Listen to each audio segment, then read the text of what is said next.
बिस्मिल्लाहिर्रहमानिर्रहीम। अस्सलाम वालेकुम नाज़रीन, लाइव डॉक्टर शाहिद मसूद के साथ मैं हूं नाला अली। नाज़रीन, साबिक़ वज़ीर आज़म इमरान खान साहब ने आज वीडियो लिंक के जरिए खिताब करते हुए ये मुतालबा किया कि अदलिया ऑडियो लीक्स के मामले पर नोटिस लें, जबकि इलेक्शन कमीशन ने सदर मुमलिकत से इंतखाबात की तारीख के हवाले से मुशावरत करने से इनकार कर दिया है। जबकि राना सनाउल्लाह साहब आज कहते हैं जेल भरो तहरीक का ऐसा जवाब देंगे जो उनके वहमो गुमान में नहीं होगा। इस समय दिन भर जो हम मौजूआत रहे उन पर बात करेंगे। हमारे साथ स्टूडियो में मौजूद हैं डॉक्टर शाहिद मसूद। अस्सलाम वालेकुम डॉक्टर साहब। जी आपको सर, जेल भरो तहरीक का बुध से आगाज़ हो जाना है और इससे कबल इमरान खान साहब की क्या गिरफ्तारी हो सकती है? और आज शेख रशीद साहब ने कहा कि 30 अप्रैल तक इमरान खान पर एक और हमला हो सकता है। देखिए जी, सूरत हाल जो है वो ऐसी है कि ये हफ्ता या अगले चंद रोज़ बड़े कुछ अदब से मनाजिर लेके आ रहे हैं पाकिस्तान में भी। और जाहिर है कि मैं बार बार ये बात कहता हूँ कि खित्ते के वाक़यात से हम डिस्कनेक्ट नहीं कर सकते अपने आप को। एक हतमी टकराव की तरफ लगता है कि हम जिसे कहते हैं ना कि जिसको अंदरूनी टकराव की तरफ, उसमें शख्सियात भी हैं, उसमें अदारे भी हैं, उसमें अफराद भी हैं, उसमें तमाम, और उसमें उस टकराव की तरफ अगर हम जाने से अपने आप को रोक लेते हैं, जिसके हर गुजरते दिन के साथ इम्कानात कम होते जा रहे हैं। वरना यह है कि वो टकराव अगर होता है तो फिर उसमें ये तमाम का तमाम, तो उसमें सबका फिर नुकसान है। अब मिसाल के तौर पे जैसे कल से हम अगर देखें तो कल से शुरू हो रहा है, तो उसमें यहाँ पे इमरान खान साहब ने पेश होना है। अब वो पेश होते हैं कि नहीं पेश होते, वो पेश होते हैं, अदालत में नहीं होते, ये अभी तक तय नहीं।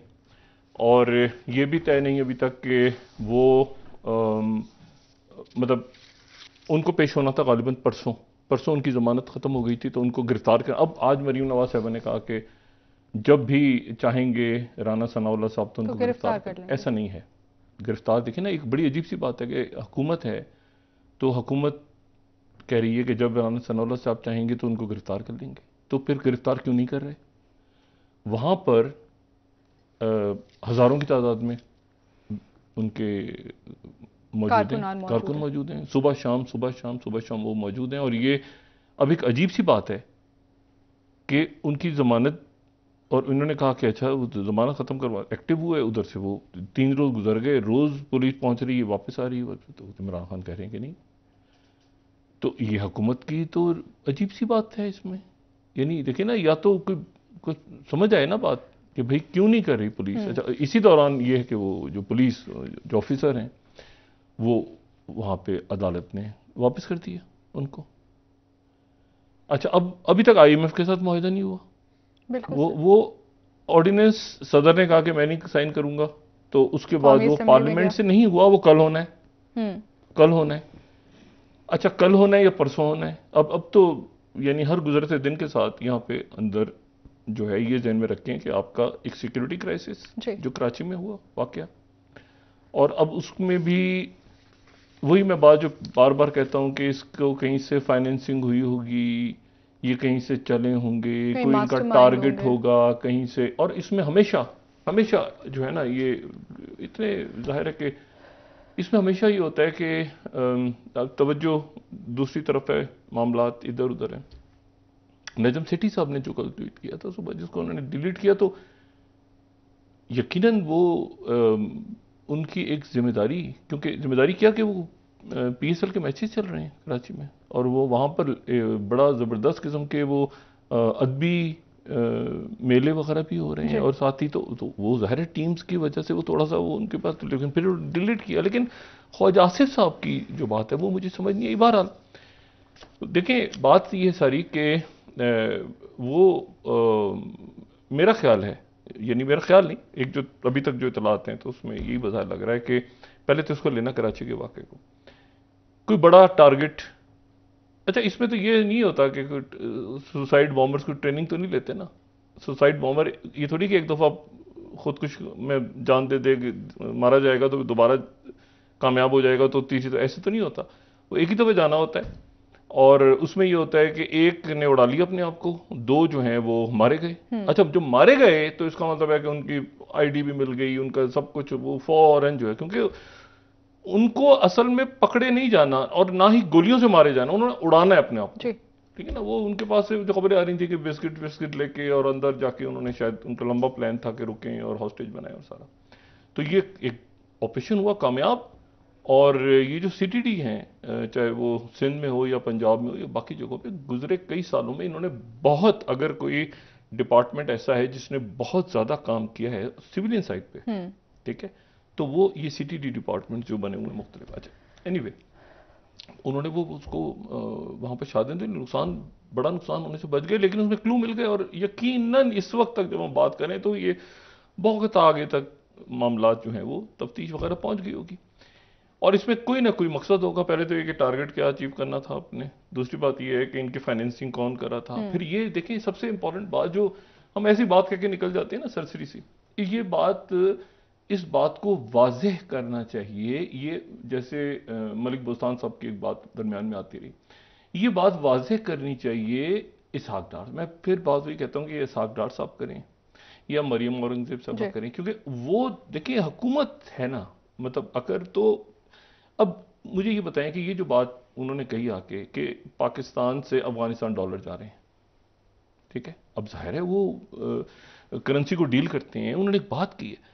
अब इस बात को, यानी कोई ये कोई बात है कि इतने लाख डॉलर पाकिस्तान से अफगानिस्तान जा रहा है, ये यानी इसको कैसे, मतलब कैसे, मतलब ये कोई इसकी कोई समझ की बात है कि इसकी कोई वजाहत करे आके हुकूमत की तरफ से, कोई बताए। अफगानिस्तान जा रहे हैं तो फिर अफगानिस्तान से आगे कहां जा रहे हैं, मतलब वापस आ रहे हैं या ऊपर कहीं कहां जा रहे हैं। तो एक अजीब व गरीब सी बात, मकसद क्या है? मकसद देखें, वजीर दाखिला हैं, बाकी हुकूमत के लोग हैं, ये जो मैं आपसे बात कह रहा हूं ना बार बार, के वो इतना अच्छा। फिर उसके बाद आप देखें कि अब सदर शेख रशीद कह रहे हैं कि आप इस्तीफा दें अगर आप तारीख ऐलान नहीं करना चाहते। अच्छा, अब उसमें वो अपना आइन उनका है, मैंने कहा हर शख्स का अपना अपना कानून है, अपने अपने जो है ना, अपने अपने वो जी। अच्छा, जहां पर जो वक्त पड़ती है कि जी आप कानून खोल के देखें तो वो पता चलता है यहाँ कानून खामोश है, यहाँ आइन खामोश है, यहाँ एक वकील एक बात है। देखिए दो वकला होते हैं ना, तो दोनों दलाइल दे रहे होते हैं, तो कभी जज इधर कन्विंस हो जाते हैं, कभी इधर कन्विंस हो जाते हैं। लेकिन बात ये सारी कि वो इसमें, और अब सुप्रीम कोर्ट के जज साहबान के ऊपर तनकीद आज मरीम नवाज साहबा ने भी बात की, तो वो अब उसमें ऑडियोज आ रही हैं जी। अब मैं तो ये समझने से कासिर हूं कि अगर ये इस तरह से मामला आगे, आप यानी आप एक जगह रुक, और ये बिटर हो रहा है मामला, जितनी जल्दी ये बैठ के आपस में तय नहीं करेंगे ना मामलात को, यानी आप ये देखें कि आईएमएफ की तरफ से वो कंडीशन आपकी पूरी नहीं हुई कि मल्टीलेटरल और बायलेटरल जो आपके कैसे बरादर ममालिक ने और रोल ओवर, वो अभी तक उसको कुछ सर पैर कुछ नहीं हो उसका पता चला। ये भी नहीं पता चला कि शरह सूद आपने बढ़ानी है नहीं बढ़ानी। अच्छा, हुकूमत जो है वो यानी हुकूमत ज़ाहिर है मुस्लिम लीग नून की है, तो उसमें अब वो जो है वो जाहिर है कि वो ऐसी सूरत हाल में आ गए हैं जहां पर कभी ये लगता है कि ऑपोजिशन में है, कभी लगता है हुकूमत में है, कभी ऐसा लगता है कि इमरान खान ही हुकूमत में है, लेकिन ना वही डिक्टेट करवा रहे हैं, और वो उधर से उनके जो है वो अब तो बहुत ही ज्यादा डिक्टेट करवा रहे हैं इमरान खान, और सारी पार्टियां जो हैं वो उधर उन पे लगी हुई हैं, उनको समझ ही नहीं आ रहा, अब तो बिल्कुल ही समझने में नहीं आ रहा। तो इसको अगर पहले से कर लेते मामला, ये मामलात को ज़रा इलेक्शंस की तरफ इमरान खान भी लेके चले जाएं, और वो भी, इलेक्शन तो होना है ना, मतलब 1 महीने 2 महीने 3 महीने इसमें क्या होगा मुझे बताएं, सवाए इसके कि अदम इस्तेकाम बढ़ेगा, और सवाए इसके कि आपके ज़खायर जो हैं वो ख़त्म होते जाएंगे, वो सवाए इसके कि मुल्क के अंदर बेचैनी और ये टेररिज्म जो असल इशूज़ हैं आपके। जी, खान साहब कह रहे हैं कि हम मुआशी बेहतरी के लिए चाहते हैं कि इंतखाबात वक्त पे हों। मकसद है कि इसमें तो फिर कैसे हो, वक्त पे कोई करवाएगा ना। देखें इलेक्शन कमीशन, आप अदारे देखें ना जहाँ जहाँ पे इशू, सुप्रीम कोर्ट, उसके बाद हमें ये नहीं पता कि इस्टेब्लिशमेंट इस वक्त अपने आप को डिसंगेज कर गई है तो किस कहाँ तक कर चुकी है, और मतलब वो जाहिर है कि अपने आप को अलग किया हुआ है उन्होंने, लेकिन जाहिर है कि फॉरेन पॉलिसी पे बाकी चीज़ों पे कहीं ना कहीं तो इंटरेक्शन हो रहा है। अच्छा, अब वो किस, लेकिन वो पॉलिटिक्स में नहीं है। अच्छा, अब उसमें इशू ये है कि इमरान खान साहब ने वो तो फुल, यानी जाहिर ऐसा लग रहा है कि इमरान खान साहब की हुकूमत है, अगर आप गौर करें ना तो इमरान खान साहब की ही है, यानी उस दिन जो है वो उनके वकला जो हैं इमरान खान के, वो उन्होंने अभी आते हैं, अभी करते हैं शाम को, अदालत 6:30 बजे तक बैठी थी। उसके बाद जो है वो फिर उसके बाद 2 दिन उसके बाद समझ नहीं आ रहा था। उसके बाद रात को कारकुन जब उन्होंने, पुलिस आई गई आई गई आई। अब क्या होने जा रहा है? अभी होने जा रहा है कि वहाँ पर एक तो ये कौमी असेंबली के अंदर ये बिल कब मंजूर होता है, ये कानून साजी कब होती है, ठीक है, IMF कब मानती है, कब नहीं मानती, ज़खायर आपके कितने रह गए हैं, क्या होगा उधर मईशत की तरफ, वो कुछ नहीं पता। अदम इस्तेकाम वो कह के गए हैं आपसे IMF, लेकिन आप उसको काबू नहीं कर सके।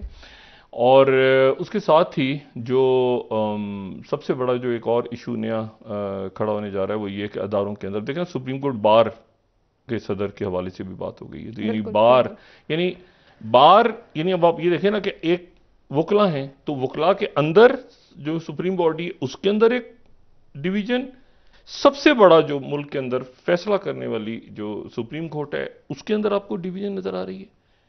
उसके बाद आप इलेक्शन कमीशन जो है वो ही करेगा ना फैसला। अच्छा, उनके फैसले फिर वो जनाब इम्प्लीमेंटेशन का कैसे होगी क्या, और तो मेरा ख्याल है कि ये अगले चंद दिन जो हैं ये काफ़ी ज़्यादा बहुत सारे इश्यूज को लेकर आ रहे हैं। ख़ास तौर पे मैं बार बार बात ये कह रहा हूँ कि इसमें सिक्योरिटी क्राइसिस और ये जो आपको melt down, economic melt down की तरफ मुल्क जा रहा है, और इसको इस पे ध्यान रखें। अच्छा, ये गिरफ्तार वहाँ पर जाएंगे, इनका जो प्लान है वो कुछ इस तरह से है कि अगर फ़र्ज़ करें, पहली बात तो ये कि वो जो पुलिस ऑफिसर है, जाहिर है कि वो उनकी एक टिप सामने आई, उनके साथ यास्मीन राशिद साहिबा ने भी बात की कि इनको हटा दिया गया कि JIT। लेकिन इशू ये है कि प्लान ये है कि जी थाने में जाएं और गिरफ्तारी दे दें, या अगर गिरफ्तारी नहीं देते तो वो कारकुन जो हैं वो बाहर आके रोड्स पे बैठ जाएंगे। जब रोड पे बैठ जाएंगे तो पुलिस आएगी।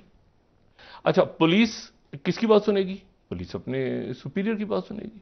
तो मुझे बताएं कि अगर वो सड़कों पे बैठ गए और बैठ के उसके बाद उन्होंने सड़कें ब्लॉक करनी शुरू कर दी कि हमें गिरफ्तार करो, और या उसके बाद जो है वो गिरफ्तार अगर करते हैं तो किस कानून के तहत करेंगे, और गिरफ्तार करते हैं तो अदालतों में पेश करना पड़ेगा फौरी तौर पे, किस कानून के तहत, पहली बात तो करेंगे। लेकिन डॉक्टर साहब, राना सनाउल्लाह साहब कह रहे हैं कि आपको भरपूर जवाब देंगे, वो ये नहीं कह रहे कि हम आपको गिरफ्तार नहीं करेंगे। तो ये जो देखें, ये जो है ना, ये बयानिया जो है ना, बयानिया वॉर ऑफ नैरेटिव्स या वॉर ऑफ इंफॉर्मेशन वॉर है। ये जो है ना, ये वॉर है, इंफॉर्मेशन वॉर का दौर है।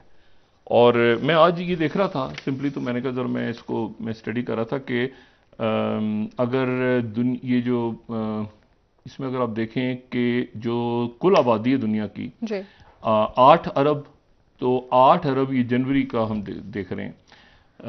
तो इस पे जो है अगर हम 8 अरब की आबादी दुनिया की देखें तो उसमें से डिजिटल ओवरव्यू जो हमारे पास आ रहा है मेल वाटर, अच्छा, तो उसमें से 5.44 अरब जो पॉपुलेशन है उनके पास मोबाइल टेलीफोन्स हैं, और इंटरनेट 5.16 अरब लोग जो हैं वो इंटरनेट को इस्तेमाल कर रहे हैं।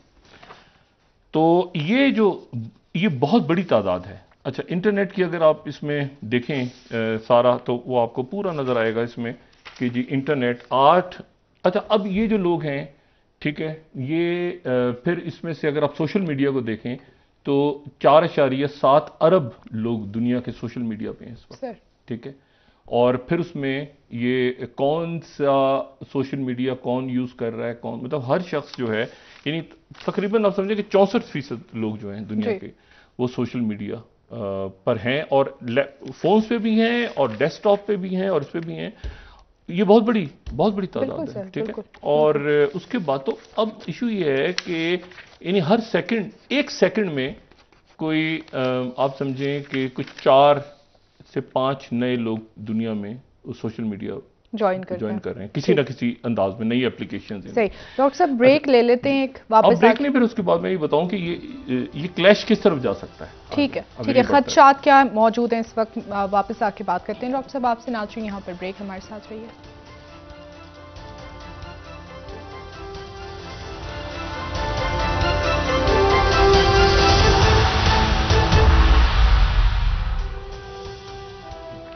वेलकम बैक नाजरीन। जी डॉक्टर साहब, सियासी मामलात पर और खित्ते की हालात पर बात करना चाहती हूँ मैं आपसे। जेल भरो तहरीक का बुध से जो आगाज़ करने का ऐलान किया है खान साहब ने, इस वक्त शेख रशीद साहब कह रहे हैं कि उनकी जान को भी खतरा है और इस तरह के दीगर खदशात का इजहार किया जा रहा है। इसके बाद के मुमकिनात क्या है डॉक्टर साहब? मैं पहले तो वो बात ज़रा मुकम्मल करता हूँ। ये दो जो मैंने बात की थी ना कि बयानिए का और इंफॉर्मेशन जी वॉर का क्या जी। इशू है, और इस पे हम पहले भी बात करते रहे हैं। ये 2020 में बड़ी इंटरेस्टिंग किताब आई थी, नीना जेनकोविच की, how to lose the information war. अच्छा, इसमें पूरी उन्होंने हिस्ट्री बताई हुई है कि किस तरह से कोल्ड वॉर और उसके बाद और आगे। ये थोड़ी सी पुरानी है किताब, यानी इसमें जो कोल्ड वॉर के बाद और 80 के और 90 की दिहाई में सारे वाकयात, अच्छी किताब है पढ़ने के लिए। अच्छा, लेकिन इसमें जो दूसरी जो बात है वो बात यह है कि इसमें इंफॉर्मेशन, डिसइंफॉर्मेशन, डिसइंफॉर्मेशन और मिस इन्फॉर्मेशन में फ़र्क है। जी और डिसइंफॉर्मेशन जो है वो ये है कि आपने जान के एक झूठ प्लांट कर दिया और वो चलता जा रहा है। ये पूरी दुनिया में इस वक्त ये जो फंसा हुआ है ना मामला, रशिया, ये America, Ukraine. West, Ukraine, China, India, Pakistan, आगे पीछे तमाम पूरी दुनिया, ये इंफॉर्मेशन वॉर उसका प्रॉपर एक हिस्सा है। तो या तो आपने झूठ को डाल दिया बीच में, या ये है कि मिस इन्फॉर्मेशन ये है कि लोगों को पता नहीं है और वो उसी में लगे हुए हैं। ठीक है, ठीक। ठीक है, और वो उसको सही समझ रहे हैं और वो करते, लेकिन उसी से एडिक्ट हो गए। और इसके ऊपर जो एक बड़ी इंटरेस्टिंग स्टडी एक और है, जो MIT की स्टडी है, और वो बड़ी आप समझें कि इट्स वेरी इंटरेस्टिंग। और वो जो स्टडी है वो ये है, वहाँ के प्रोफेसर हैं सिनंदर। तो वो ये जो सेकंड हमारी, वो उनकी जो सेकंड है हमारी स्लाइड यहाँ पे, तो इसको मैं रेफरेंस दे रहा हूँ। वो ये जो स्टडी है MIT की,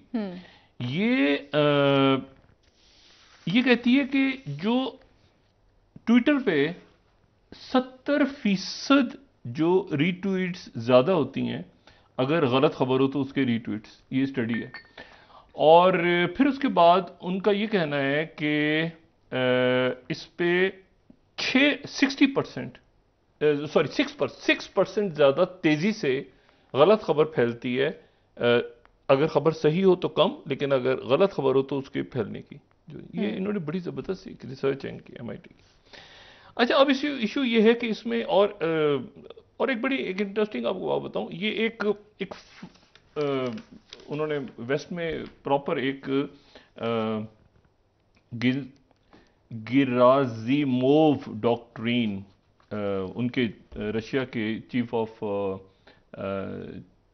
स्टाफ हैं उनके, तो उनके नाम से वाबस्ता एक जिराजिमोव डॉक्ट्रीन एक है, जो बर्लिन पॉलिसी जर्नल में अगर हम देखें तो ये जो फोर्थ स्लाइड है हमारी, ये बाकायदा ये पॉलिटिको में भी मेंशन है। ये गेरासिमोव डॉक्ट्रिन, वो कहते हैं कि जी रशिया ने ये 2014 के बाद जो है, अच्छा ये एक्चुअली ये कोई है नहीं है, वो कहते हैं कि जी 2014 के बाद उन्होंने पूरा प्रॉपर प्लान किया कि जी इस तरह से हमने वॉरफेयर करनी, ऐसे करनी, ऐसे करनी, ऐसे।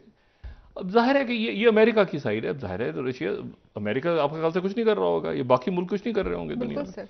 लेकिन एक इशू इसमें मजेदार बात ये है कि ये बाकायदा ये टर्म यूज होती है, ठीक है ना, ये डॉक्ट्रिन कि इसमें किस तरह से करना है, क्या करना है सारा, और ये बयानिया की जंग, ठीक है, ये प्रॉपर। और इसके बाद जो है एक इंटरेस्टिंग बात ये है कि जिन साहब ने फॉरेन पॉलिसी में जिन्होंने ये टर्मिनोलॉजी निकाली थी, इन्होंने फिर थर्ड स्लाइड है, ये कुछ अर्से पहले ये फॉरेन पॉलिसी के इन्होंने कहा, I am sorry for creating the Gerasimov doctrine. हाँ, आई एम सॉरी कि मैं तो ये फर्जी मैं बता रहा था कि इससे होगा, ऐसे होगा, ऐसे होगा, लेकिन एक्चुअली वो जो बता रहे थे उसको, वो ये एक टर्म यूज होती है वहाँ के कॉलेजेस में और पढ़ाने में, जो भी इसमें इंफॉर्मेशन वॉरफेयर के अंदर काम कर रहे हैं, मर्सनरी सोल्जर, तो ये पूरी स्टडी है बाकायदा, कहाँ से कैसे क्या होगा, ये होगा।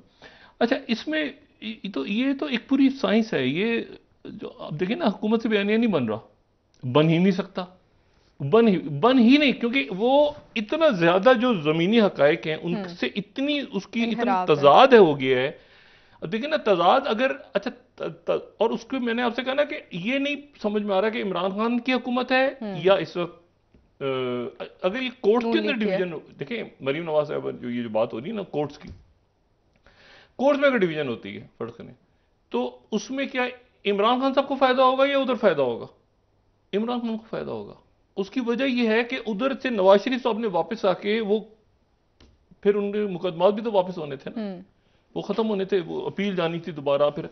तो अगर ये डिवीजन हो जाती है तो फिर ये तो ये नहीं विन विन है ना उनके लिए, इमरान खान साहब को। तो ये तो बिल्कुल ये जो इशू इस वक्त छेड़ा गया है, अच्छा इसमें फिर सुप्रीम कोर्ट के बार के अंदर अगर इश्यूज खड़े होते हैं, फिर इसमें जो है वो ये कि ब्यूरोक्रेट्स किसकी बात सुने किसकी ना सुने, क्या ये और फिर ये अदम इस्तेकाम, तो ये इसमें आगे बात नहीं चल पा रही। अब मैं एक बात करके फिर दोबारा आता हूं जरा कि क्या मुमकिन आते हैं अगले। एक तो मईशत अपनी जगह रुकी हुई है, दूसरी जो बात है वो 2019 में जो है वो 57% पॉपुलेशन इंटरनेट पे थी, ठीक है। अब जो है वो 57 से 64.5 पे जा चुकी है अब इस वक्त, और ये 75% हो जाएगी ये साल के आखिर, यानी दुनिया में, और मेजॉरिटी लोग इस पे मौजूद हैं। अगर आप एक एप्लीकेशन ब्लॉक करते हैं, दूसरी तीसरी चौथी पर gatekeepers, old gatekeepers are gone, वो रोक नहीं पाते इसको। अच्छा अब इसमें देखें कि वापस आते हैं, लेकिन ऊपर के लेवल पे जो चीजें हो रही हैं उसको हम छोड़ के पाकिस्तान की तरफ अभी आते हैं, कोशिश करते हैं जल्दी। जो सेक्रेटरी ब्लिंकन टर्की पहुंच रहे हैं, अच्छा, लेकिन और टर्की में जाहिर है कि ज़लज़ला वहां पर आया है और बड़ी तबाही है, अल्लाह ताला खैर करे, अल्लाह खैर करे। कल लेकिन आज वो शाम को मेरे ख्याल से इस वजह में बात कर रहे हैं, तो वहां पे वो मुख्तलिफ इलाकों का दौरा करके, और कल सुबह फिर उनकी तुर्की के जो फॉरेन मिनिस्टर उनके साथ बायलैटरल मीटिंग्स होंगी, और हो सकता है प्रेसिडेंट उर्दुगन के साथ भी हो। लेकिन उस मुलाकात से पहले म्यूनिख में उनकी मुलाकात जो है वो चाइना के जो टॉप डिप्लोमेट हैं, जो कि मुशीर खारजा हैं, कि वजीर खारजा की पोस्ट डिफरेंट, तो ये जो उनके पॉलिट ब्यूरो में सबसे ऊपर, और वो मुलाकात उनकी अच्छी नहीं गई। अच्छी नहीं गई ये गुब्बारे वाले इंसिडेंट के बाद, जिसको मिसाइल चला दी और ये हो गया और वो गया, तो अच्छी नहीं गई। और स्टेट डिपार्टमेंट ट्वीट भी किए, मैं सेक्रेटरी ब्लिंकन के ट्वीट देख रहा था, तो उनके ट्वीट्स भी आए जिसमें उन्होंने कहा कि मैंने बिल्कुल बता दिया है उनको कि आप जो हैं वो मैं मिला हूं पीपल्स रिपब्लिक ऑफ चाइना के टॉप डिप्लोमेट से, वांग यी से, और कंडेम किया उनसे कि सर्वेलेंस बैलून, एक बैलून 4 तारीख वाला, बाकी 3 तो वो ऐसे इन्होंने पैसे जाए किए ना। और ये भी उनसे कहा कि वार्न चाइना, ठीक है, कि providing material support to Russia. अच्छा ये बड़ी सख्त है, ठीक है, और लेकिन ये है कि ओपन लाइंस ऑफ कम्युनिकेशन भी खुली रहें, डिप्लोमेटिक चैनल्स ना बंद हो जाएं, जैसे रशिया से हुए हैं। रशिया से एक्चुअली हुए नहीं हुए, तभी तो वो तबादला हो रहा है कैदियों वैदियों का। लेकिन चाइना के साथ कोशिश ये हो रही है कि वो किसी तरह से, लेकिन जो चाइना की तरफ से स्टेटमेंट आया है, चाइना की तरफ से स्टेटमेंट ये आया कि उन्होंने कहा कि ये तो मुलाकात ही आपकी दरख्वास्त पे हुई है, हमारी दरख्वास्त पे तो मुलाकात नहीं हुई। और उनकी तरफ से प्रॉपर जो उनकी शिंगुआ जो सरकारी न्यूज़ एजेंसी है, उन्होंने बाकायदा इसमें मेंशन किया, जो 16 स्लाइड है हमारी, कि Chinese foreign minister spokes person brief on China US engagement, और खास इसमें लिखा उन्होंने कि ये मीटिंग जो है वो हुई उनके कहने के ऊपर हुई, उनकी रिक्वेस्ट पे हुई। अच्छा अच्छा, अब तो इसका कोई फायदा नहीं हुआ, लेकिन इसमें यह हुआ कि वो एक ग्लोबल टाइम्स ने और साथ बात देखी। अब ये देखिए म्यूनिख कहां पे हुए हैं, ये जर्मनी, और जर्मनी जो है वो जगह है जहां पर सबसे ज्यादा हुआवे यूरोप में अगर सबसे ज्यादा कहीं है तो जर्मनी में है, फिर उसके बाद फ्रांस में है, इटली में है, स्पेन में है, नीदरलैंड में, कई मुल्कों में हुआवे चल रहा है। लेकिन अब आप ये सोचें कि ये सिक्योरिटी कॉन्फ्रेंस जहां हो रही है वहां सबसे ज्यादा एक्सेस जो है कि जिनको वो सिक्योरिटी थ्रेट कहते हैं, यानी आप देखें कि अजीब गरीब एक सूरत हाल डेवलप हुई हुई है। और इसमें ग्लोबल टाइम्स ने एक लिखा कि Washington wants to cool down relations with China, it should first stop attacking Huawei. और ये कुछ अर्से पहले ये पॉलिटिको ने इसको मेंशन किया था, जो 15 स्लाइड है, कि Germany is still a Huawei hotspot in Europe, ठीक है ना। मतलब जिस जगह हुआवे बैठा हुआ है यूरोप में, आपने वहीं पे अपनी सिक्योरिटी कॉन्फ्रेंस करा रहे हैं, वहीं आपके टेलीफोन चल रहे हैं, वहीं सेक्रेटरी ब्लिंकन ट्वीट्स कर रहे हैं, वहां पर आप देखें अजीब सी आपको सूरत हाल नजर आएगी, वहीं से डेटा जा रहा है, वहीं से बात हो रही है, वहीं से सर्वेलेंस हो रही है पूरी दुनिया में। अच्छा, तो एक तो बात ये होगी। दूसरी जो इसमें बताओ, ये इसमें कोई नतीजा नहीं निकला, कोई बहुत पॉजिटिव मीटिंग नहीं हुई, इसके क्या नतीजे होते हैं। लेकिन बहरहाल यूरोप के अंदर वो अपना एक आप समझें कि दूसरी जो चीज़, आर्मीनिया अजरबैजान की टॉक्स भी नहीं, बात नहीं बनी, उसके अभी वो ठीक नहीं हुई बात। तीसरी जो उसमें इंपॉर्टेंट बात है, जो मेरे लिए बड़ी हैरान कुन बात है कि मोहम्मद रजा पहलवी को बुलाया हुआ था वहां पे। अच्छा, ठीक। यानी मोहम्मद रजा पहलवी जो शाह ईरान के बड़े साहबजादे, और ये जो हैं ये यानी ये वाशिंगटन में रहते हैं। इनकी यानी जो फरादीबा, जो साबिक मलका शाह ईरान की बेवा, फरादीबा के सबसे बड़े बेटे जी। और ये जो हैं ये पहले, ये 1960 की इनकी पैदाइश है। ये चले गए थे पहले एयरफोर्स में ईरान की, लेकिन जब इनकलाब आ गया तो फिर उसके बाद उस वक्त ये बाहर थे, और फिर 1980 में इन्होंने बाहर ही अपने वालिद को ज्वाइन कर लिया कायरा में। इनका जो छोटा भाई है उसने 2011 में, यानी अब ये भी बड़ी एक अजीब सी स्टोरी है शाह ईरान की। शाह ईरान की जो मतलब ये उनके बड़े साहबजादे हैं, लेकिन जो इनके छोटे भाई, उन्होंने 2011 में अपनी कन्फर्टी पिस्तौल लेके शूट कर लिया अपने आप को। सही। और जो इनकी बहन, उनसे छोटी जो बहन इनकी थी, वो बहन जो है वो 2001 में वो बहुत ज़्यादा ख्वाब आवर अद्वियात खा के ओवर डोजेस के साथ उनकी भी डेड बॉडी मिली। तो ये एक बड़ी ट्रेजिक स्टोरी है ये शाह ईरान। लेकिन ये बात इंटरेस्टिंग है कि उनको वहाँ बुलाया हुआ था। अच्छा, ये यूरोप में ईरान को नहीं बुलाया और रशिया को नहीं बुलाया, लेकिन ईरान के साथ जाहिर है कि वहाँ पे जो टॉक्स वगैरह हो रही हैं उसमें तो यूरोप इंटरेस्टेड है, लेकिन पहली दफ़ा। लेकिन मुझे कहीं नहीं समझ में आता कि कैसे शाह ईरान के मतलब कि बादशाहत आ जाएगी यहाँ पे ईरान में, कैसे होगा? मतलब है कि इसकी कुछ तो समझ में नहीं आती। लेकिन बहरहाल वो बिल्कुल ऐसे ही ये एक्सरसाइज थी इनको बुलाने की, जैसे आप समझें कि जैसे ये यहाँ पर जैसे बहुत से मामला हमें यहाँ मुल्क में नहीं समझ में आ रहे कि आगे किस तरह जाएंगे, किस तरफ जाएंगे, लेकिन हमारा इंटरनल टर्मोइल है। दुनिया अपने अपने तेजी के साथ मामला को दुरुस्त करिए। कन्फ्यूजन और कहाँ पे है? ठीक, कन्फ्यूजन, बड़ा कन्फ्यूजन, ये बड़ा कन्फ्यूजन है इंडिया।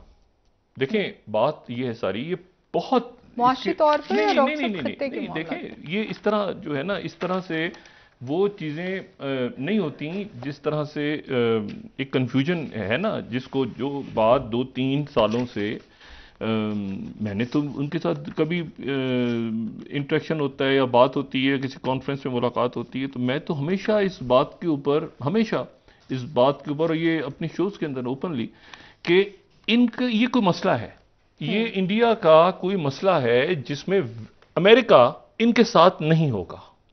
ठीक है। जब क्वाड बनी, जब चाइना का मसला हुआ, मतलब आप देखें ना ये, और ये इस पे ओवर रिएक्ट कर गए। यानी जयशंकर जो हैं, जयशंकर इनके टॉप, और जिनको हमेशा मैंने तो बहुत ओपनली उनका कहा कि बड़े जबरदस्त, इनके बड़े कूल, वो भी टेम्पर लूज कर गए अपना ऑस्ट्रेलिया के अंदर। वो कहते हैं कि ये जो है ये क्या मतलब रिच, ओपिनियनेटेड और ये क्रिमिनल, मतलब नहीं क्या गालियां वालियां दे दी उन्होंने ऑस्ट्रेलिया में जॉर्ज सोरोस को। उससे पहले वो अडानी के ऊपर वो छापे पड़ गए, तो वो अडानी वो ऊपर से उठ के थड़ करके नीचे। ठीक है। अच्छा, ये कुछ चाइना कर रहा है? ये कौन कर रहा है? ये कुछ चाइना कर रहा है? इसके पीछे चाइना है? मतलब देखिए अकल की बात, इनको भी इन्हें कुछ, इसके पीछे कुछ चाइना है। अच्छा, उसके बाद वो बीबीसी के ऊपर 2 डॉक्यूमेंट्री चल गई, 2 पार्ट्स में। ठीक है, ठीक, एक के ऊपर बैन लगाया, दूसरे बैन नहीं लगाया। तरीका क्या अपनाया कि वो टैक्स के लिए छापे पड़ रहे। ओ भाई, खुदा का वास्ता। अच्छा नहीं, उसके बाद क्या, कॉलोनियल यानी नौ आबादियाती जो है वो अभी तक हमारे ऊपर। ओ भाई, कल की बात है, उनके जो प्राइम मिनिस्टर हैं वो इंडियन ओरिजिन के हैं, ब्रिटेन के। अब आपने बीबीसी को, अच्छा उसके बाद कह रहे हैं बीबीसी ने इसलिए चलाएंगे। यानी मैं बातें सुन के आप कहते हैं यार एक मिनट होल्ड ऑन, ये कोई समथिंग ग्रॉसली रॉन्ग। कह रहे हैं बीबीसी ने इसलिए चलाई है कि बीबीसी में पाकिस्तानी ज्यादा काम करते हैं, इसलिए बीबीसी। यार प्लीज, यानी कि वही ब्लेम गेम है। उसके बाद गार्डियन, उसके न्यूयॉर्क टाइम्स, उसको वॉशिंगटन पोस्ट, उसके बाद कहीं दुनिया में एक इन्होंने लॉबिंग फर्म हायर की। उसके साथ क्या हुआ जरा सुने जी। लॉबिंग फर्म हायर की इन्होंने, और लॉबिंग फर्म यानी अमेरिका को इंडिया को हायर करनी पड़ी लॉबिंग फर्म। 2-3 साल पहले उन्होंने हायर की। तो चलें ठीक है, सब कई ममालिक हायर करते हैं, और हायर करने के बाद जो है वो उनकी कोशिश होती है कि वहाँ पर लॉबिंग वॉबिंग हो जाए और सारा हो जाए। लेकिन मसला ये है कि इन्होंने जो लॉबिंग फर्म हायर की, वो लॉबिंग फर्म जो है वो उसने एक बनाई ये India hires a lobbying firm Firm to to build, build हाँ image. ये 2019-20 में इन्होंने हायर की थी, ये आर्टिकल 370 के बाद। लेकिन जो इशू है, इशू कुछ और है। इशू ये है कि आप जरा कारवान मैगजीन में जाएं जी और the curious case of democratic party of India, अब ये देखें। अच्छा, इसको वायर ने भी लिख दिया है। एक वहां पर एक जनाब डेमोक्रेटिक पार्टी ऑफ इंडिया बना दी, इनके वो जो थे क्या कहते हैं, लॉबिस्ट। अच्छा मतलब अजीब कहानी, उन्होंने एक पार्टी बना दी कि इंडिया में एक पार्टी है जिसका नाम डेमोक्रेटिक पार्टी ऑफ इंडिया है, और उसमें इतने हजार लोग हैं, और वो ये चाहते हैं कि वो मतलब है कि मोदी सरकार की तारीफें करते हैं। वो पेपर जनाब आउट हो गए। यानी वो इंडिया, मुझे बताएं ये कौन सी पार्टी है? वो 2 नंबर पार्टी बन, ये please. Democratic party of India, Caravan magazine और द वायर ने फिर आज इसको यूज किया है कि India, 31st slide, India use fictitious political party to lobby in US after article 320, report आ गई पब्लिक। मुझे ये बताएं कि ये हरकतें ये कोई ऑब्जर्व है? वो अब इसको लगा के पीछे यानी कि हर प्लेटफॉर्म मुझे पे ये नहीं, expose एक हो रहा है। सुपरफिशियली आपको नजर आएगा कि जी, एक आपको चीज नजर आएगी कि वहां पर आपको नजर आ रहे हैं बहुत सारे लोग मिल रहे हैं, मुलाकातें हो रही हैं, मतलब क्वाड बन गई, वो जर्मन चांसलर आ रहे हैं, G20 समिट, एक आपको चीज ऐसे। लेकिन कहीं पर गड़बड़ है, देखिए कहीं गड़बड़ है। मतलब मुझे ये बताएं, मुझे अब जापान के साथ आप अपने आप को कैसे मिला रहे हैं? भाई जापान में तो फौजें हैं, भाई जापान में तो फौजें हैं, अमेरिका की बेसिस हैं। ऑस्ट्रेलिया वो 5I का हिस्सा है, टेक्नोलॉजी ट्रांसफर करेगा अमेरिका। टेक्नोलॉजी इसराइल को नहीं, अमेरिका इसराइल आपस में नहीं कर रहे इस वक्त। इतनी ये टेक्नोलॉजी तो और डेटा जो है, तो इस वक्त तो ये ऑयल है, बहुत इस वक्त कोई कीमती है। ये टेक्नोलॉजी शेयर होगी। और दूसरी बात ये है कि ये इसमें आप मुझे ये बताएं कि सुपरफिशियली एक चीज आपको नजर आ रही है। अभी मुझे बताएं कि फर्ज करें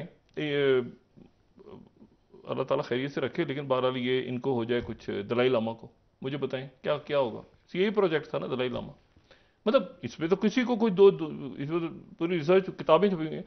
अब दलाई लामा को कुछ हो जाए, जिमी कार्टर की तबीयत भी ठीक नहीं, साबिक सबसे बहरहाल उनके लिए भी हम नेक ख्वाहिशात का इज़हार करते हैं, लेकिन दलाई लामा कुछ हो जाए। अब मुझे बताएं क्या उसके बाद ही क्या होगा इस प्रोजेक्ट का? प्रोजेक्ट दलाई लामा के ऊपर क्या अमेरिका और चाइना किसी की लड़ाई करेंगे वो? और इंडिया की क्या पोजीशन होगी जहां वो बैठे हुए हैं दलाई लामा कई दहाइयों से? ये बंद करना पड़ेगा ना अचानक धर्मशाला, और उसके बाद वो जैसे ही करेंगे तो साथ ही ऑफिशियली वो सारा इलाका जो है जो चाइना का, वो तो ऑफिशियली तो क्या वो हो चुका है उनका एक तरह से। अगला दलाई लामा चाइना बैठ गए, वो चाइना नहीं जाएगा वहां से, ठीक है। इशू ये है कि ये पोजीशनिंग, ये कितनी अजीब और गरीब पोजीशनिंग है कि आप कह रहे हैं ये तो कॉलोनाइजेशन है भाई, यानी ब्रिटेन यानी वेस्ट को आप कह रहे हैं। अच्छा, फिर उसके बाद अब छोड़ दें जॉर्ज सोरोस को भी, अब तो फिर अचानक उसमें निकलते आ रहे हैं, हमने तहकीक की, वो जॉर्ज सोरोस जो था वो ये था वो था फलां था, उसमें आगे पीछे। ओ भाई, कोई इशू है ऐसा है? कभी जॉर्ज सोरोस, कभी अडानी को फेंक दिया उन्होंने उठा के, कभी जो है वो चाइना के आप मत्थे लगे हुए हैं, कभी आप कह रहे हैं हाँ कभी ना, कभी आपकी वो। अच्छा, एक ये लॉबिंग फर्म, एक मुझे दिखा दे ये लॉबिंग फर्म जो हायर की है जी। एक होता है ना कि हम अपने ऊपर भी क्रिटिसाइज करते हैं ना, अपने सिस्टम पे भी, और ये कोई ऐसी बात है जिसको आप देख रहे हैं और ऑब्जर्व करके आप समझा रहे हैं, और फिर अल्टीमेटली चीजें वैसी होती हैं, तो you feel little bit okay कि यार ये क्वाड वॉड सारा फ्रॉड है, अंदर कुछ गड़बड़। अब मुझे ये बताएं कि इसमें ये अब ये रिपोर्ट आ गई, लॉबिंग फर्म ही उसने पार्टी बना ली इंडिया के अंदर। ये भी कांग्रेस है, बीजेपी है, और पार्टियों में पता है ये कौन सी पार्टी है, democratic party of India, 2 number party बना के वो रिपोर्ट आ गई। अच्छा, अब इसमें आप ये देखें कि यानी ये रिएक्ट कर गए, यानी जयशंकर वो आखिरी शख्सियत हो सकते थे जो रिएक्ट ना करते, कूल माइंड, कूल हेडेड, आराम से, लेकिन वो भी कर गया ऑस्ट्रेलिया में कि ये एक पागल आदमी पता नहीं बीमार क्या, गालियां वालियां दे दी जॉर्ज सोरोस को, चला गया उठ के जॉर्ज सोरोस। लेकिन जॉर्ज सोरोस ने बात कोई गलत नहीं की, उसने कहा था कि डेमोक्रेसी नहीं है और ये अदानी ग्रुप, और उसने कोई बात ऐसी नहीं जाहिर है की। उन्होंने तो आप डिफेंड जमहूरियत करना में था, अगर डॉक्टर हैं साहब तो फिर डिप्लोमेट है। आप करें, आपके देखें ना, मतलब है कि वो फिर आप उसको, लेकिन ये कैसे पॉसिबल है? अच्छा, इंडिया 2005 में या 4 में जब भी स्ट्रेटेजिक पार्टनर बनी है उनके अमेरिका के साथ, जाहिर है अमेरिका उनका एक रिलेशन है, उस वक्त वहां पर मोदी सरकार नहीं थी। मुझे बताएं, इंडिया का एक सॉफ्ट इमेज था ना, तो इंडिया एक दुनिया में, इंडिया ने सॉफ्ट इमेज देखें, ये आपकी उनकी फिल्में देखें आप आज तक, 60 की, 50 की दिहाई की, 70 की, 80 की, 90, ये आप देखें पिछले 10 सालों के अंदर, 10 सालों के अंदर मुझे बताएं कि वो कहां सॉफ्ट इमेज। आपको फिल्म का देख के पहले इसमें आइडिया हो जाता है कि इसमें जो है 8-10 गालियां 20 गालियों का विलन पाकिस्तानी होगा, वो दुनिया को उड़ा रहा होगा, पता नहीं क्या कर। ओ भाई इस तरह नहीं, देखें कोई फायदा हो रहा है, मुझे कोई फायदा, कोई रीजनिंग बन रही है कि उधर से आपका जो इमेज है, मतलब आप से मिल भी रहे हैं साथ उनके अखबारों में, उनके मीडिया पे, उनके टीवी पे, उनके जो रैंकिंग्स हैं उनके हर जगह, वो हर स्कैंडल आ रहे हैं इधर से उधर से, वो पे कुछ भी, मतलब आप यानी कोई इतना मैसिव लेवल पे वो बयानिया नहीं बन पा रहा। अच्छा अब दूसरी तरफ आप चले जाएं, ये हमारे यहाँ जो हो रहा है पाकिस्तान के अंदर, किस कदर टोटल जबरदस्त हुआ है। मुझे बताएं इस वक्त, वो सवाए उस दिन जो एक खबर आई थी फाइनेंशियल टाइम्स की जी, ये एक आध ब्लूमबर्ग के, ये ख्वाजा आसिफ साहब को बयान दे रहे हैं, इमरान खान साहब, ये इसके नतीजे में आप देख रहे हैं कि कहीं गार्डियन में या वॉशिंगटन पोस्ट में या न्यूयॉर्क टाइम्स में, मैं ग्लोबल टाइम्स की बात नहीं कर रहा, चाइना तो हमारा मतलब क्या कहना चाहिए हमारा है ही चाइना, लेकिन इशू ये है कि आप वेस्टर्न प्रेस देखें ना सारा, जहां पर हमारी कोई ऐसा कोई लॉबी, वहां पर आपको नजर आ रहा है ख्वाजा आसिफ ने कितनी बड़ी बात की, किसी जगह पर सवाए इंडिया के, वो भी वहां कहीं दुनिया में कहीं छपी हुई, वो बिलावल भुट्टो साहब बैठे हैं, वो बैठे हैं, दुनिया चल रही है, अपने कॉन्सुलेट चल रहे हैं, वो लगे हुए हैं। लेकिन मसला ये है कि यहां जरा सा आप करें, आप देखें 2 मिनट के अंदर वेस्टर्न मीडिया फड़का के रख देगा। अच्छा कभी कनाडा के पीछे लग जाते हैं, अभी देखें वो जब ये हुआ किसानों वाला, तो वो कनाडा के, इन्होंने कनाडा के प्राइम मिनिस्टर की जस्टिन ट्रूडो के उसके पीछे ये कौन है, ये है, वो है, वो दरमियान में वो रिहाना, वो जो थी सिंगर, उन्होंने कोई ट्वीट कर दिया, उसके पीछे लग गए। ये मतलब इशू ये सारा कि क्या वो साथ है, वेस्ट के साथ है मोदी सरकार के। अब इन्होंने क्या कहा है कि जी वो जॉर्ज सोरोस रिजीम चेंज चाहता है इंडिया में, वो खुदाया, यानी जॉर्ज सोरोस जो है वो इंडिया में रिजीम चेंज चाहता है। तो जॉर्ज सोरोस कौन है जो रिजीम, मतलब क्या आप जॉर्ज सोरोस क्या एक, अच्छा आज फिर मुझे खुशी भी हुई उनके इंडियन एक्सप्रेस में ये आर्टिकल मैंने देखा, तो मुझे खुशी भी हुई कि वो रियलाइजेशन उनके यहाँ हो रही है कि भाई आप हर वक्त जो है वो इस तरह से आप ये देखें ना, ये इंडियन एक्सप्रेस जो 28 है, ये 27 उनके the importance of George Soros open society for India and the world, ये मतलब बात वहां पे हो रही है कि भाई ऐसे उसने कोई ऐसी बात नहीं की, हमें प्रॉब्लम है क्योंकि आपको पता है पाकिस्तान में एनजीओ सारी बंद हो गई, जॉर्ज सोरोस की भी थी, क्योंकि हमारे यहाँ पे LGBT और ये सारी चीजें, तो इशू ये है कि उस टाइप के एनजीओ तो यहाँ से बंद हो गई थी, लेकिन इंडिया में तो ये मौजूद है, सरमायाकारी भी है। और फिर उसके बाद इंडियन एक्सप्रेस, अब ये देखें ये क्या इंडियन एक्सप्रेस में बीबीसी टेक्स्ट नॉक्स, यानी पहले बीबीसी आ गया, फिर उसके बाद धनकर के वर्ड्स, फिर सोरस लेक्चर्स पे Modi government caught between foreign hand and foreign handshake, यानी बैरूनी हाथ है या बैरूनी ये हाथ मिलाना है, मतलब है कि फंस गए बीच में। ये बात, ये देखिए एक चीज होती है ना कि आप रियलिस्टिकली सोचें कि ऐसा क्या चक्कर है, क्या यहां पर मतलब कोई, जैसे हम इस वक्त दरमियान में है ना, यानी हमने फैसला नहीं किया, लेकिन हम चाइना के करीब हैं और अमेरिका से भी वैसे भी ताल्लुकात आपके, ठीक है, लेकिन आप तो कहते हैं कि हम स्ट्रेटेजिक, आपको तो फटा चाइना से पड़ गया ना, जंग छिड़ी हुई है और अमेरिका भी आपको उस तरह से बैकअप नहीं कर रहा जिस तरह आप एक्सपेक्ट कर रहे थे। नहीं, एक पोजीशनिंग आप बनाए ना भाई, एक पोजीशनिंग, क्या पोजीशनिंग है, ये तो शुक्र है कि इस वक्त पाकिस्तान हमारे अपने रौले रप्पे बहुत हैं, किसी को तो दिलचस्पी है कि जाके वहां पे ये गार्डियन में छपवाएगा और अडानी ग्रुप उसमें भी, मैं बात अडानी ग्रुप के पीछे ऐसा तो नहीं, गिराने के पीछे कहीं पाकिस्तान के लोग अपने रौले रप्पे बड़े हैं इस वक्त। मैं आपको सिर्फ बता रहा हूं कि ये जो इंफॉर्मेशन वॉर है ना और बयानिए की जंग, इसमें ऐसा नहीं है कि सिर्फ इसमें ये आपकी इंटरनल पॉलिटिक्स ही फेल हो रही है, ग्लोबल लेवल पे अगर आपने बयानी की जंग हारते हुए किसी को देखना है ना अगर इस वक्त, तो वो मोदी से सर बहुत शुक्रिया डॉक्टर साहब। और वो अपने साथ ही पूरा जो इंडिया का इमेज था, ये तनकीद पर तनकीद नहीं है कि आने वाले दिनों में, अभी 2-3 साल से हम ये फॉलो कर रहे हैं ना कि चाइना वहां से नहीं जाएगा, आगे आए, ये अब आप देखिएगा कि ये चीज इनकी चलती जाएगी, ऊपर से लोग आते जाएंगे, जर्मन चांसलर आ रहे हैं, वो G20 समिट, तो सारा ऊपर चलता रहेगा, लेकिन जो साथ साथ ये पैनिक होते रहेंगे कि ये क्यों हो रहा है, कौन है पीछे, क्यों कर रहा है। ठीक है सर, बहुत शुक्रिया डॉक्टर साहब, प्रोग्राम का वक्त खत्म हो रहा है नाज़रीन, बनती जाएंगी, कल इंशाल्लाह दोबारा आपसे मुलाकात होगी। मुझे नायला अली को इजाजत दीजिए, अल्लाह हाफिज़ जी डॉक्टर साहब। अपने दोस्तों, रिश्तेदारों, गिरदनवाह के लोगों का सब ख्याल रखिएगा, अल्लाह हाफिज़।